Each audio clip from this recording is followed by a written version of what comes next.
Okay, and you can give me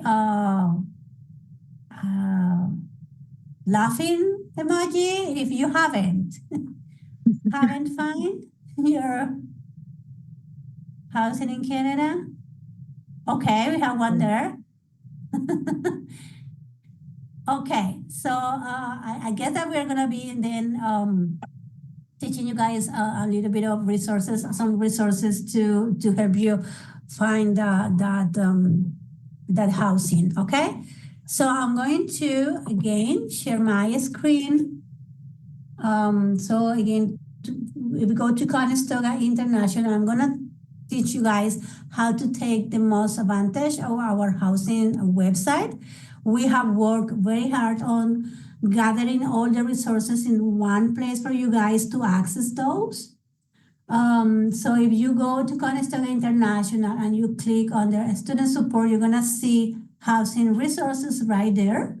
You click on housing resources, and we already say that our first option is Conestoga Housing. That is an option for you guys.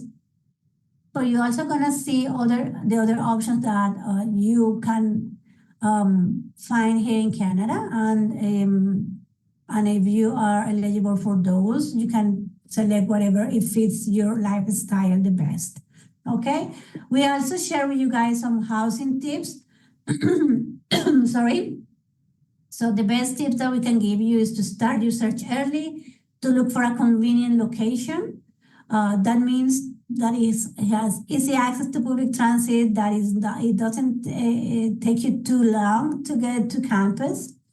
Another tip is to know the cost. So you need to be expecting to pay a minimum of $850 per month to rent a single room in a shared apartment or a shared house. And you need to plan to pay the first month of rent and the last month of rent. And also we give you some tips to avoid scams. And this is very helpful if you go to this link, your Canadian Housing Search Series in YouTube. It's gonna take you to all the videos that we have prepared for you guys to learn about housing search in Canada. So always use our housing website. You're gonna find all the resources there. We have worked very hard to gather all of those resources and to produce new resources for you guys. So moving to the options that you're gonna have. So you're gonna see, we already reviewed the Conestoga housing one as well, but if you click on Conestoga search resources, you are gonna see if Conestoga housing is not an option for you, either because you're in a campus that is still it doesn't have available Conestoga housing, or you are, for example, coming to Canada with your family, so you're not gonna be eligible to live in a student resident environment. But you're gonna find other options available, like outside the college. So here we have gathered different rental listing websites for you to try to start your housing search. And also we have listed here the Viva Engage app. This is a very interesting tool because it works like a Facebook, but it's closed. It's a community that is close to only Conestoga community. It means Conestoga students, staff, and faculty. So once you click on there, you're gonna be able to join the campus that you are gonna be joining, either Brantford, Young, Guelph, Milton, Waterloo, or DTK. And then you can see, for example, the tips that we post there. You're also gonna be able to post, for example, if you're looking for accommodation, or if you have seen there is accommodation available, you can reply to that and say, hey, I need that accommodation. Someone will post that it's available. Okay, so you can use that one as well. To join Viva Engage, you need your Conestoga ID credentials. So you need to log in first.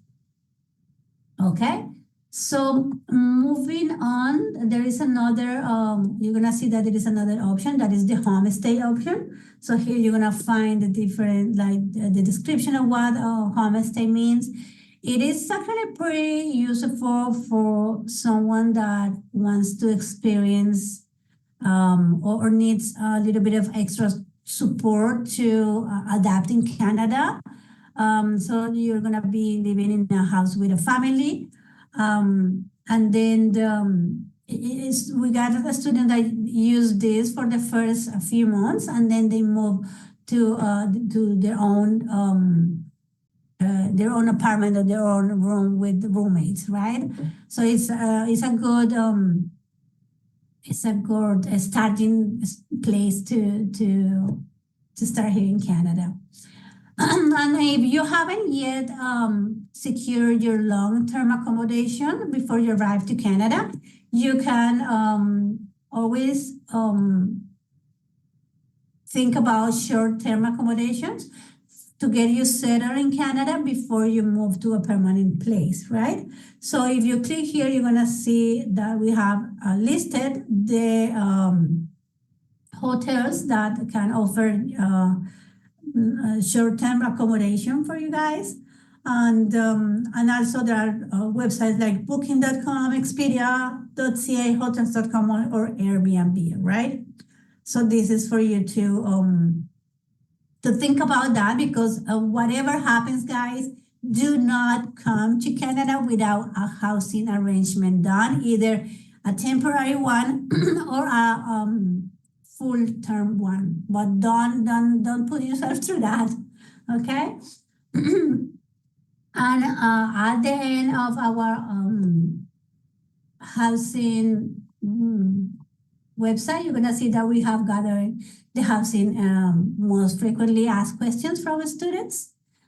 So that is for how to use our housing website. Okay, Aparna, do we have any other questions? I see. Yes. So there was a question about a student. She says, I have made payment for Waterloo Conestoga residence. What is the experience staying in Waterloo residence like?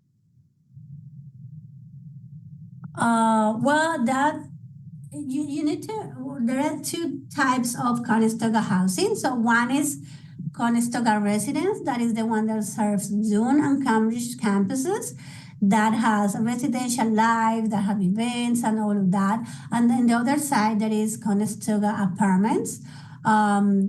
They have limited services, but you will need to contact them directly to find out exactly what services are available on the Waterloo residence. From what I can understand, you have the Conestoga security provided. You're gonna have your utilities included. You're gonna have the Wi-Fi, high-speed Wi-Fi included. You are gonna have also access to laundry facilities. You're gonna have maintenance as well. So if something breaks down or whatever, you're gonna have someone on site someone or somehow how to report that, and you're gonna get it fixed quickly. So yeah, that's basically what we can say. But for specifics and other services provided in that building, you will need to contact the Waterloo residents.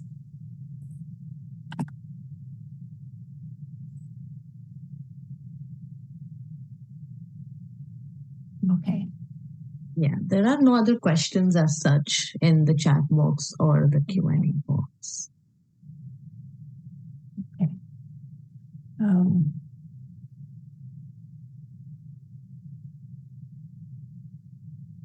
Okay, so I'm going to be showing you guys how to use some of these website listings that we show you before. So let me share my screen once again. So if we go to housing search resources, and let's say there is this, we have these several resources over here. Which one do you use, Aparna, when you search for accommodation? So I used Kijiji and the marketplace. I looked at Uh-huh. both places. I started by looking at Kijiji, and as I mean, as we know, there are filters that we can apply there and everything. So I used Kijiji, and then after that, I also started looking at the Facebook Marketplace. I feel like that's a great resource to Yeah. find listings. Especially, I started my search from my home country only. So I was doing that. And I think in Kijiji, there's a great option also to select a filter where there are virtual viewings available, which I feel like it's a great option for us since we start our search from our home country. At least I did not have anyone in Canada to go and see the house for me. So I had to, ask landlords that, okay, do you mind doing a video call and showing it to me because I'm not there. So I think that's another great feature that's there on Kijiji to use. Yeah, that's good. Okay, so let's try Kijiji. I know I like to always show them how to use Kijiji because well, I'm not from Canada, guys, and when I came here, I was like, oh, I didn't know about this website. So I don't know if it's just a Canadian thing, but we don't have it back home. So I think it's gonna be useful for you guys to get familiar with Kijiji because you can find a lot of things in Kijiji. Okay, so I'm gonna click on Kijiji there. You can also Google Kijiji and you're gonna be able to click on it and find it. So this is what Kijiji looks like. So you actually can find and post anything on Kijiji, from apartments to cars, to kids. I don't know. You can do a lot of here in Kijiji. So what we are gonna be looking for, the first thing I'm going to do is you're gonna be able to select where you're gonna be looking. So if you're going to June, Kitchener, if you're going, where are you going? So on the radius that you're gonna be, that you want to be. So in this case, we have settled for June, Kitchener. And we have like a 7 kilometer radius, so you are not entirely too far away from campus, but you can move this radius to 1,000, which I don't recommend because then you can commute from New York, so not a good idea. So do it as close also as reasonable as you think you can commute. So you apply that first filter. So it's only gonna show you results around that area. Then you click on categories and you're gonna click on real estate because that is what you're looking for. You're looking for a place. And it's not letting me really. Oh no, it's better if you click here on real estate under here, and you're gonna click for rent, and you're gonna be able to see long-term rentals or short-term rentals or room rentals and roommates. So we are gonna be focusing on room rentals and roommates. You click in there, and then it's gonna show me the results for everything around Dune Kitchener, the 6 kilometers around Dune Kitchener. So we're gonna see that we have this one for 900. So let's click on this and see what they offer. So you're gonna click on this, it's gonna give you the address and it's gonna show you some pictures. Okay. So it has a dining room. I bet that this is the room that they are renting. Okay. So they have washing and dryer here. Okay, so we don't have any pictures in there, but let's see what is down there. Okay, it has a description. It says shared townhouse in great neighborhood with a 38-year-old male, a friendly dog, and a cat. Okay, so definitely this is something for someone that loves animals. It would be a good place for me, for example. But if you don't like dogs or cats, so maybe it's not good for you. So always read very well the ad before contacting the landlord or the roommate or before asking questions. So that way you can ask questions, right? So it's a bedroom in a townhouse for rent. The kitchen is shared, living room is shared, dining room area. It has 2 bathrooms, basement with laundry and storage. It has a front yard and a backyard with a shed. They're saying that no animals, so you can't bring your animal. I don't think any of you are bringing an animal. So they already have 2 animals in the home. It's not smoking, and they're asking for 900 plus utilities and internet. Laundry and parking for 1 car is included. So it is close to school, shopping, and easy access to the expressway in case you drive. Must have proof of income, 3 reference, and first and last month of rent for approval. So if you have any questions or if you want to set up a viewing, send me a message. So this is very good because the landlord is telling you exactly how do they want to be contacted, right? So in that case, you're gonna come here, you're gonna be able to send a message. So you're gonna be able, so you see here that the landlord is Pat. He has 5 stars with 5 reviews. So it doesn't mean that it's 5-star reviews for renting. It might be that he sold a computer in Kijiji and whoever bought the computer thought he was such a good guy and the computer worked fine. So they give him a 5-star, right? But it gives you proof of character, right? So you can send Pat a message. So in this one is a requirement to sign in. I am not signing in, but you can create an account in Kijiji and you can send messages from there. And if you have an account, you can also, if you like this ad, for example, you can add it to your favorite. So you can keep that list saved. And whenever you go back to Kijiji, you already know which ones you saved, which one you have seen. What I do recommend you guys is whenever you do this, you also make a list of the places that you like. And if you have emailed the landlord, what question do you have emailed the landlord?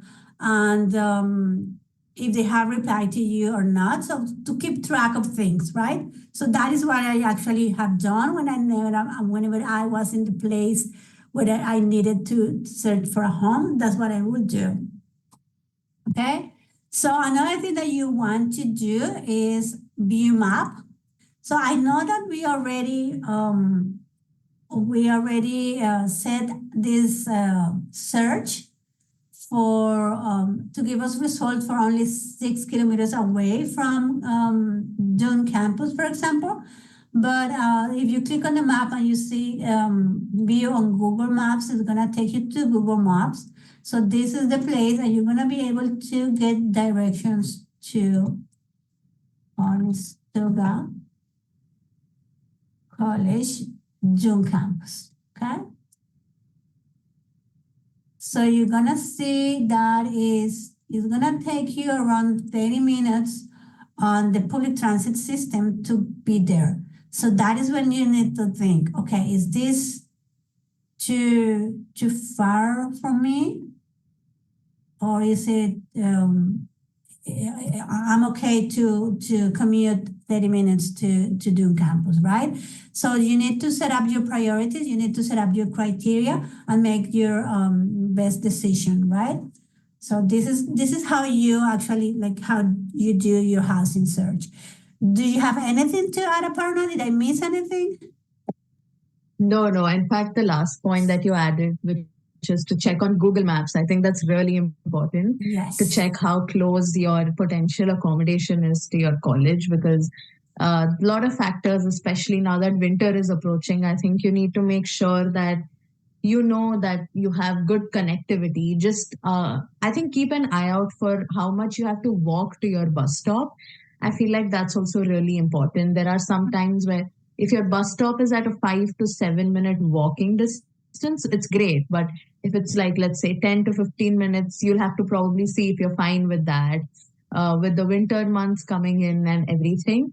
So I think that's also an important thing. As you mentioned, just drop it in Google Maps and check overall how much time it takes. Even if it's long, if it's in the bus, it's okay. But if it means you have to walk a lot, I think that's something you'll have to evaluate closely because it's definitely going to take time to get settled in. That's good. That's great as well. And also another tip is like this one, for example, it seems like it's a long ride, so it is 30 minutes, but it's only one bus, so you don't need to transfer. So that is Yeah. something that you could look at well. If you see that you need to transfer to 3 or 2 different buses, then you're gonna have to wait for how long within like between one bus and the next one. So yes, think about that. So you might say, oh, I thought it was gonna commute just for 20 minutes, but this is just one bus. And so like, okay, maybe I can make it 30. So you can see what are your non-negotiable criteria and which are negotiable, but that is not for me to tell you. You need to figure that on your own because it depends on your lifestyles and what you are willing to compromise. Okay? Okay, guys, do we have any other questions? Let's see. Please share the link to the apartments in the 50 Avenue East. So yeah, yes. I did drop a link to our student housing website. Maybe Great. I'll Good. just drop a link for the, yeah, I can just do that. In here as well. So let's go to just say to the Waterloo 50. So it's this website. Is you can scan this QR code. Oh wait, here. You can scan this QR code and it's gonna take you right there. Okay, so I'm gonna leave it there for the next 5 seconds for you to scan. Okay, so we have another question again about 50 and 60. So here it says yeah, sorry, go ahead. Yeah, I'm reading this question about payment for 50 and 60. So those are very specific questions to the Waterloo Conestoga housing. Please ask your questions to them directly. They are the ones that manage the buildings and they're the ones that can tell you. So please email them to waterloo@conestogaresidence.ca. Okay, so we have questions about okay, so we have a question that is slightly related to housing, but yeah, I bet that you asked this question about if Presto Car is used to commute because I show you that you needed to find out about commuting time. So if it depends of what transit service provider your region has. So in the case of Waterloo, Kitchener, and Cambridge, they share the same transit provider, and that is the GRT, Great River Transit. Grand River Transit. And for all students registered on Cambridge campuses, Kitchener campuses, and Waterloo campus, you're going to be provided with a U-Pass. So that means that in your tuition is included the pass for the GRT. So you would not need a Presto card. Usually, people that live in that region don't use Presto card in the GRT because it doesn't work. We use our own GRT card. That is Easy Card, I think is the name of. But then you're going to be able to use your one card from Conestoga to ride the transit if you are in a full-time registered student into those campuses. I mean, Waterloo, Kitchener DTK, Kitchener Dune, and any of the Cambridge campuses, okay?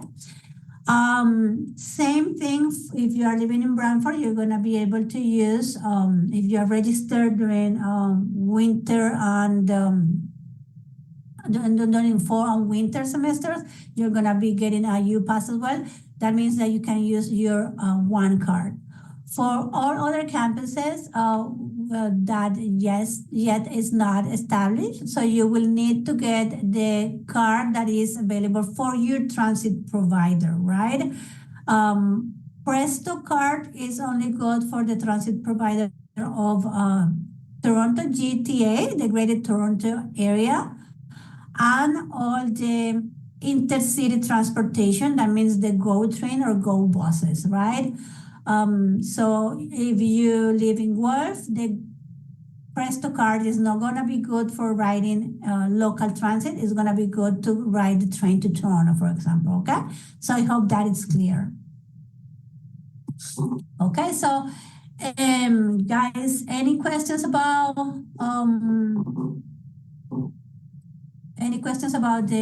about housing? No, there's another non-housing question in the Q&A. Okay, guys. So if you have any questions related admissions, please email admissions. It's not that we don't want to answer your questions, it's that we are not the right person to answer those questions, right? So if you want to get the right answer, you want to ask the right person, right? So please email your questions to the right person. Again, I'm gonna put on the screen the emails of admissions. So if you have any admission related questions, please email admissions. If you have any immigration related questions, please email our International Student Immigration Advisors team. They're going to be happy to help you out. Like at this time, international admissions and immigration advisor, they get many emails. So please allow them some time. I know that, believe me, they know that this is important for you guys, and they are working up speed to answer all of those questions. But they get thousands of questions a day. So please just allow them some time to answer. You don't want to ask the right question to the wrong person and get the wrong answer. So please keep watching your email, waiting for an answer. And another thing that I would recommend for you guys is that the way that our emails are set up is that if you ask a question, it gets into our email. And the way that we do it is we review emails from bottom to up, right? Because the older email is at the bottom. And if you email us again, because it's the same student asking the same question, that is gonna show up like a newer email. So if you keep emailing the same person with the same question, you're gonna be actually pulling your email from the bottom, that is the most closer to get responded to the back of the line. So I don't know if I'm making any sense right now, but if you keep emailing, actually you are not going to be getting a response, not because we are annoying with you, but that is because how the system works, right? So just one question, we are going to get to it. The team is working hard to get to it. Yeah, that's it from questions non-related to housing. But I do want to know about your experience, Aparna. So after you did this search and you found your place, so what happened after? So you find this place, you apply for it. How was this application process and moving forward? Yes. So for me, I finalized my housing on Marketplace. So what we had done is I was looking for roommates since I did not have anyone in Canada to look at a house for me. So I thought I'd probably find roommates who had someone in Canada to look at the house, right? So eventually I found two other people, and the three of us were looking for a place together. And one of the girls, she found a place on Facebook Marketplace, and then she asked her relatives to visit the place. So we had the virtual viewing, and we went through that entire process. And after that was done, we told the landlord that we were interested. And what she did after that is she told us whatever information we needed. That okay, utilities come, you pay the rent at this time of the month. Utilities come here. What can and cannot be done. Wi-Fi is included, not included. She gave us all the information. And then after that, what she did was she sent a digital copy of the lease over to us. for for us to sign. And as we've said, so over here they usually ask us for first month's rent and the last month's rent. So we had to put that down. But here, I think another great tip would be. So I got lucky here. I requested the landlord. I was like, I definitely understand that I have to put down the money and the deposit. But is it possible if I can do that as soon as I land in Canada? Because although we had seen the place, I just wanted to be double sure that okay, it's not a scam, it's not a fake, and before sending so much money to someone before making an international transaction, we just thought, okay, and our landlords, we were very fortunate, they were very nice. So she said, okay, I understand definitely. So we landed on December 26th, I still remember. So as soon as we landed, we spoke to the landlord, we went over, we also saw the place just to again sort of make sure that okay. And after that we were able to make our transaction. So I think it's worth a try if our incoming students, you can probably just give it a shot. It also helps with building a good rapport with your landlord, because that's really important. You can, because when you choose to move out one day, your previous landlord is a very important reference for your next landlord. They usually ask for information of your previous landlords and your credit report, etc., to verify and make sure that you will not default. So I think it's important to build a rapport. So maybe just try asking them. It's worth a shot, even if they say no. At least you tried, right? So that's always, I think that helps just to sort of create that bond with the landlord. That's very good, Aparna. And I like what you say, that it's very important to create a good rapport with your landlord or your potential landlord. And that starts since the first contact with them, right? Since the first email or message that you send through Facebook Marketplace or through Kijiji. So you need to portray yourself as someone respectful, someone that is polite, someone that follows instruction, right? Because if the landlord said, send me a message, and you call them, well, they're gonna get annoyed, right? And it's like, well, I give you instructions. Uh, or the opposite, the ad says, give me a call between 5 p.m. and 7 p.m. Then you should be giving them a call between 5 p.m. and 7 p.m., not at 2 in the afternoon, right? Because probably they are at work, and that is why they have this time frame to get the calls, right? So always read very well the ad and follow instruction from the landlord. And you can always check with the landlord and say, hey, I read that you wrote in the listing that it has this, and that, but I have some additional questions about this, and that. So that shows the landlord that you're interested in the place, that you read very well the ad, and you have questions, additional questions in regards to that. So it's always good to start the communication with the landlord with the right foot, and communication is gonna be key for you to portray yourself as a good tenant, right? So that is very good that you mentioned that, Aparna. Thank you. So we have a question Yes. from anonymous attendee. It is imperative to submit 1 month and last month rent to the landlord. But if I not get my GIC, so I have 1 month's expense, can landlord allow me to do that? So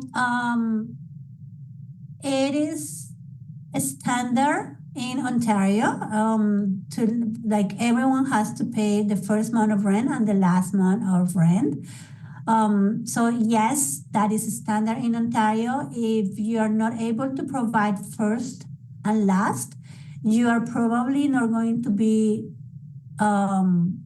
looked in the good light. So the landlord is gonna think that you are not gonna be able to pay the rest of the lease.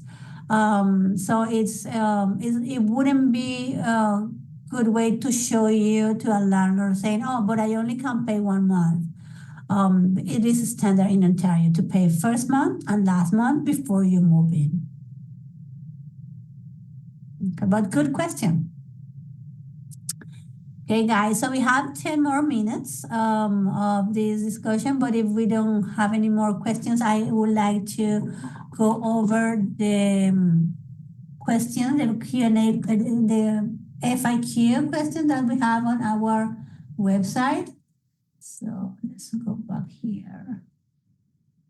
So we have here on our housing website some of the most frequently asked questions. We do like for someone, we already know that is why you're here. College do not arrange housing for students. And we already did what types of housing are available as a Conestoga student. Okay, so we have one question, especially for students arriving with families. I don't know if we have anyone arriving with families and dependents in this webinar.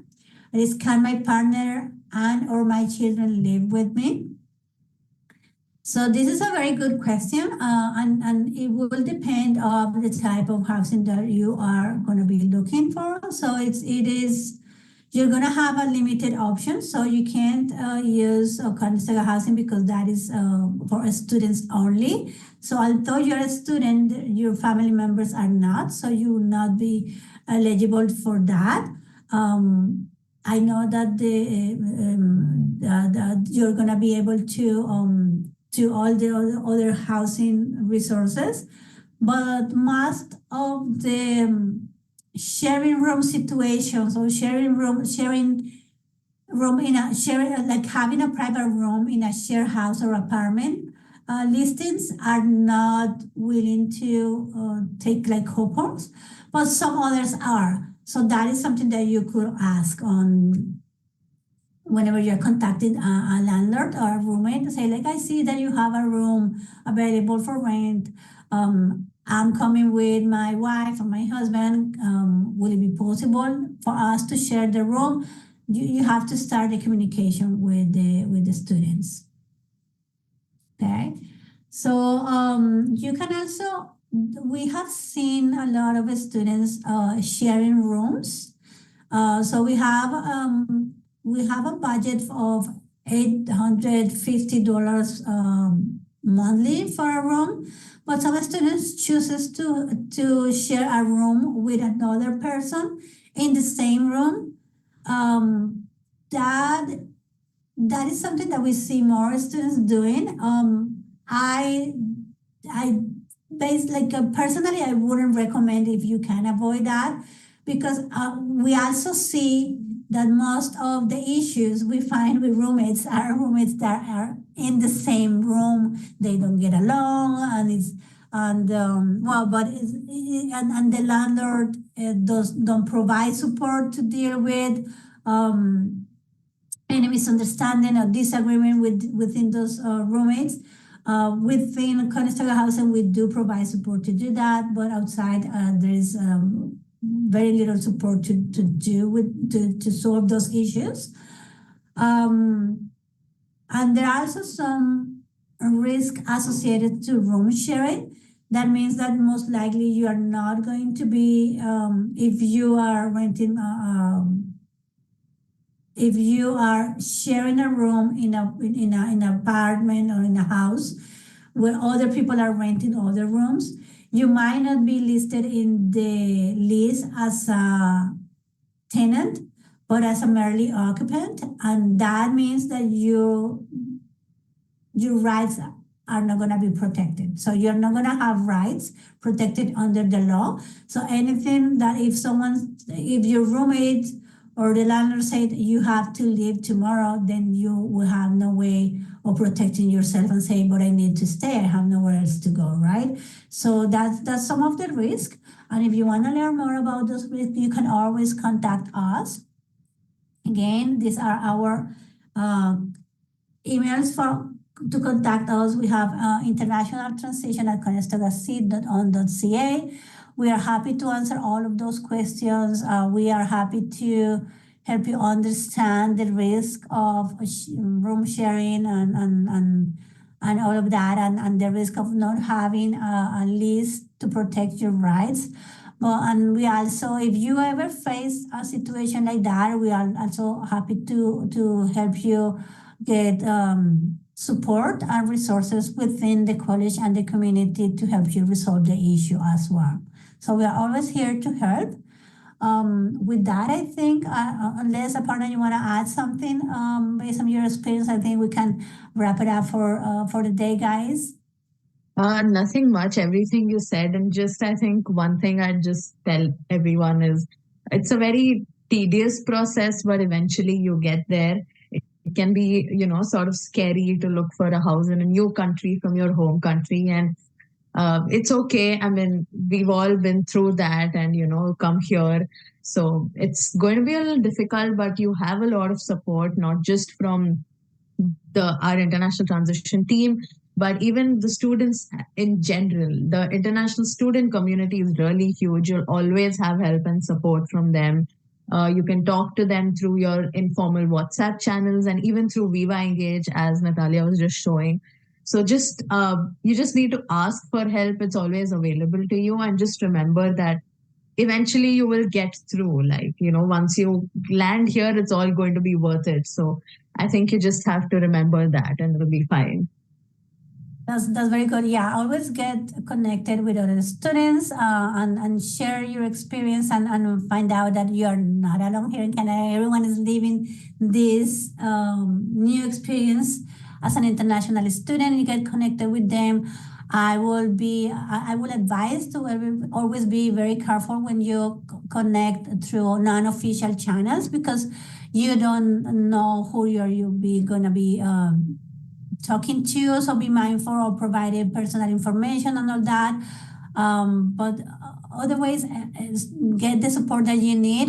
Be watchful for scams as well. So if you ever have a red flag about anything related to housing, please come ask us. You can send us an email and say, hey, this doesn't seem quite right. Should I be sending money to this person? We will let you know from the best of our abilities if we think that is a scam or not, right? So everyone, thank you so much for joining us. I know that most of you are preparing to arrive in Canada. As Aparna said, it's a daunting process, but it's a very it's very fulfilling when you finally find your place and all that. And don't get discouraged by applying to several places and getting a no or getting no reply. That I know it's hard to get those no's, to get those rejections or silence, but that is part of the process here in Canada. So for Canadians, we kind of have thick skin when we get that. So we kind of forget that for you guys that are coming new here, to get that rejection of applying for an apartment is quite heartbreaking. But yeah, you have to just keep applying. Don't get that discourage you, and move on to the next one and keep applying. So it is not for. That situation is not only for international students. Everyone here in Canada has to apply to several places until they find one place to call home. So don't get discouraged. Connect with people to support you. And we are happy to have you here. So stop by the international office and say hi to your international transition coordinator, to your international ambassador, student in your campus as well. We are happy to help you here. Okay, bye-bye, everyone. Thank you for joining.